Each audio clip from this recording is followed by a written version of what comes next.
فلسطین ایک ڈھال کے طور پر اسرائیل اور اسے جڑی سپر پاور کے آگے اپنی بے سر و سامانی کے باوجود ڈٹا ہوا ہے۔ اللہ نہ کرے اسرائیل اگر اپنے مذموم ارادوں میں کامیاب ہو جاتا ہے تو کیا وہ صرف فلسطین پر اکتفا کر کے بیٹھ جائے گا؟ ہرگز نہیں، وہ اپنے پنجے اگلے شکار کی طرف بڑھائے گا۔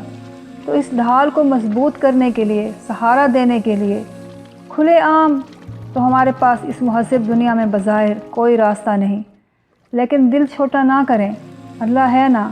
اور اس اکنامک بائیکاٹ کا آئیڈیا تو ہمارے پیارے نبی صلی اللہ علیہ وآلہ وسلم نے انہی یہود کے خلاف استعمال کیا غزوہ خیبر کے دوران، اور کامیاب بھی رہا۔ تو ہم ان کے ساتھ کھڑے ہو کر لڑ نہیں سکتے، مشکل ہے برداشت کرنا، لیکن کوئی نہیں، ان کو فوری اور ڈائریکٹ امداد نہیں بھجوا سکتے۔ صبر آزما ہے، لیکن صبر کرنا ہے، اور اس صبر کا میٹھا پھل اس وقت ملنا شروع ہو جائے گا جب ہم ان اسلام دشمنوں کی مصنوعات کا بائیکاٹ کریں گے۔ یہ مادیت پرست لوگ جب جیب میں پیسہ آنا بند ہوگا تو ان کے دماغ خود ہی ٹھکانے لگ جائیں گے، اور بہت اچھے ٹھکانے لگ جائیں گے انشاءاللہ تعالی۔ اور الحمدللہ اس بائیکاٹ سے بہت فرق پڑا ہے۔ ان کی بڑی بڑی کمپنیز کے پرافٹ کے گرافز نیچے گئے ہیں، اور اب یہی کمپنیز مختلف پروموشنز اور مسلم ریلیٹڈ لوگوز لگا کر ہمیں بیوقوف بنانے کی کوششوں میں لگی ہوئی ہیں، لیکن اب ہم نے ان کے دھوکے میں نہیں آنا۔ یہ بائیکاٹ اس وقت تک جاری رکھنا ہے جب تک فلسطین کی آزاد ریاست قائم نہیں ہو جاتی۔ سوال نمبر 2، یہ سب کیسے کریں؟ کون سی پروڈکٹس کا بائیکاٹ کریں؟ اور یہ ہمیں کیسے پتہ چلے کہ کون سی کمپنیز اسرائیل کی یا اس کی حمایتی ممالک کی ہیں؟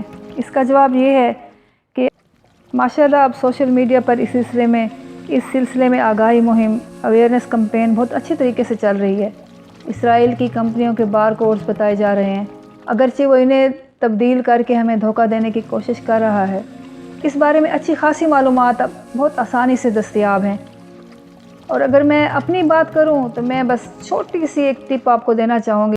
اگر آپ ان بار کوڈز اور ان ساری انفارمیشنز کے جھنجھٹ میں نہیں پڑنا چاہتے تو بس ایک سادہ سا کام کریں، خریداری کرتے وقت صرف یہ دیکھ لیں کہ یہ جو پروڈکٹ آپ خرید رہے ہیں، جو چیز آپ خرید رہے ہیں، اس پر میڈ ان پاکستان لکھا ہوا ہے تو خرید لیں۔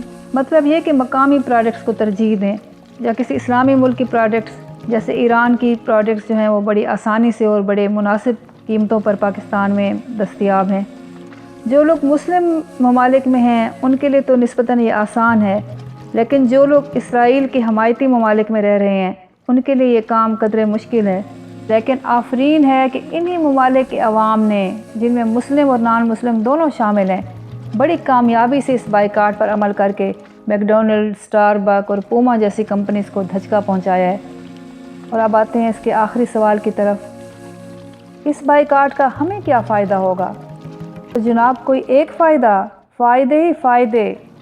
پہلا فائدہ سنیں، ہمارے دل کی تسکین، ہماری انر سیٹسفیکشن، کہ ہم اپنے دوست کے ساتھ کھڑے ہو کر اس کی جنگ نہیں لڑ سکتے، لیکن اس کے دوست کا دشمن ہمارا دشمن، تو ہم اپنے اس دشمن کا معاشی نقصان کر کے اسے کمزور تو کر سکتے ہیں۔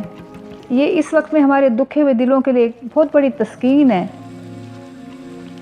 نمبر 2، دوسرا فائدہ، جب ہم ملکی مصنوعات کا استعمال کریں گے تو ان کی طلب بڑھنے پر ان کی پیداوار بڑھے گی، وہ صنعتیں اور ان سے جڑی صنعتیں سائز میں بڑھیں گی، ان میں روزگار کے مواقع پیدا ہوں گے، تو اس طرح سے جو ہمارے ملک کی معیشت ہے وہ ترقی کرے گی۔ بے شک تھوڑا ٹائم لگے گا، لیکن وہ ترقی کی طرف بڑھے گی انشاءاللہ۔ نمبر 3، امپورٹڈ پروڈکٹس کے گلیمر سے بلکہ اس کے جال سے باہر نکلیں گے، آزادی کا سانس لیں گے، آپ اور آپ کی جیب دونوں کی صحت حقیقی معنوں میں بہتری کی طرف رخ کرے گی۔ کیا آپ جانتے ہیں جن ممالک کی پروڈکٹس کو آپ بڑے فخر سے اسٹیٹس سمبل سمجھ کر استعمال کرتے ہیں، وہ ممالک خود اور آرگینک لائف سٹائل کی طرف بڑھ رہے ہیں، اس کو ترجیح دے رہے ہیں، اور ہم ان کے کیمیکلز ملے پروڈکٹس، فوڈ پروڈکٹس مہنگے داموں خرید کر اپنی صحت کو اور اپنی سیونگ کو داؤ پر لگائے ہوئے ہیں۔ اور ایک چھوٹی سی مثال ہے کہ جاپان امریکہ کے بنے ہوئے سیریلز جو ناشتے میں ہم لوگ استعمال کرتے ہیں اپنے ملک میں بین کر چکا ہے۔ وجہ کیا تھی ان میں کینسر کازنگ ایجنٹس کی موجودگی۔ تو ناظرین، اس تھوڑے کو بہت جانیں اور اللہ کا نام لے کر اس بائیکاٹ کا آغاز کر دیں۔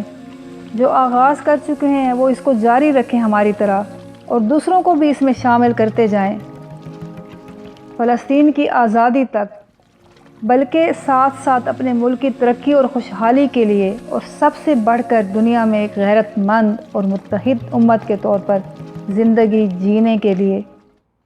اللہ ہمارا حامی و ناصر ہو۔ حسبنا اللہ و نعم الوکیل۔ اس دعا کے ساتھ اجازت چاہتی ہوں۔ اللہ نگہبان۔